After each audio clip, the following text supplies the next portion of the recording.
Champions ট্রফির জন্য আনুষ্ঠানিক সূচি ঘোষণা করেছে আইসিসি। দুবাইয়ে ২০ ফেব্রুয়ারি ভারতের বিপক্ষে ম্যাচের পর রাওয়ালপিন্ডিতে বাংলাদেশের প্রতিপক্ষ নিউজিল্যান্ড ও স্বাগতিক পাকিস্তান। করাচিতে ১৯ ফেব্রুয়ারি উদ্বোধনী ম্যাচে নিউজিল্যান্ডের বিপক্ষে মাঠে নামবে পাকিস্তান। পরদিন দুবাইয়ে ভারতের বিপক্ষে ম্যাচ দিয়ে মিশন শুরু করবে বাংলাদেশ। এরপর ২৪ ফেব্রুয়ারি নিউজিল্যান্ড ও ২৭ ফেব্রুয়ারি স্বাগতিক পাকিস্তানের মুখোমুখি হবে লাল সবুজের দল। সেমিফাইনালে উঠতে হলে অন্তত দুটি ম্যাচ জিততে হবে বাংলাদেশকে।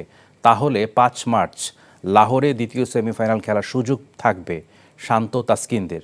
আগের দিন প্রথম সেমিফাইনাল হবে দুবাইতে। ভারত ফাইনাল কোয়ালিফাই করতে পারলে শিরোপার লড়াইটা হবে সেখানেই, আর তা না হলে ৯ মার্চের ফাইনাল অনুষ্ঠিত হবে লাহোরে।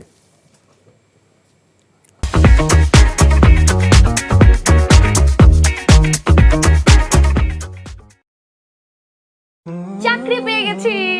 চাকরি? আপনার কি কোনো কমন সেন্স নেই?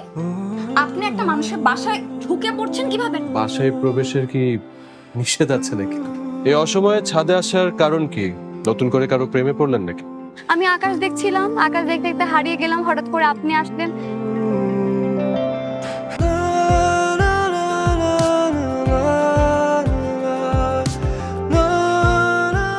তুমি এখানে কেন? আমার অনুমতি নিয়ে এখানে আসা উচিত ছিল তোমার। মা, এই ছবিটা কার? আমার ম্যাডাম এই ছবিটা দেখে প্রতিদিন কাঁদে কেন মা? এই মেয়েটা কি সব কথা বলছে? মারিয়া, তোমার কি হয়েছে? আজ এত বছর পর কি শাস্তি দিব আপনাকে বলেন তো?